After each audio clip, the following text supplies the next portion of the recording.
నేను రీసెంట్‌గా సోషల్ మీడియాలో ఒక వీడియో పెట్టాను. విజయవాడ దగ్గర చాలా మారుమూల ప్రాంతాల్లో 40 మంది పిల్లలున్నారు.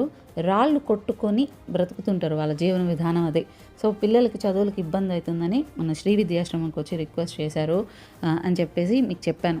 అయితే వీళ్ళని స్కూల్‌కి కూడా పంపించపోతున్నామని కూడా చెప్పాను. అయితే డీప్‌కి వెళ్ళే కొద్దీ మాకు అర్థమైన విషయం ఏంటి అంటే, కొంతమంది మాత్రమే బయట అంటే టౌన్‌లో కూడా ఉండి రెంట్లు పే చేసుకొని పిల్లలు చదివించుకుంటున్నారు.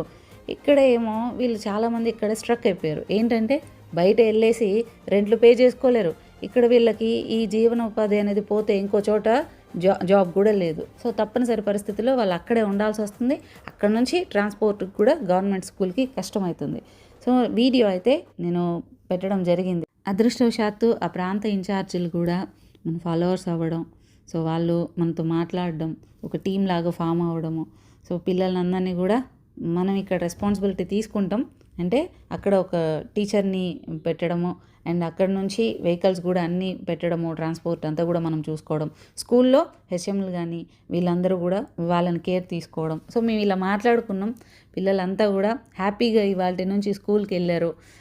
And special thanks. అంటే ఎప్పుడు గవర్నమెంట్ని తిట్టుకుంటూ ఉంటాం కానీ ఇంత మంచి సపోర్ట్ అయితే నేను ఎక్స్పెక్ట్ చేయలేదు. అక్కడ ఇన్ఛార్జీలు కానీ, ఎంఈఓలకు కానీ, హెచ్ఎం సార్కి, టీచర్స్కి అందరికి కూడా పెద్ద థ్యాంక్ యూ.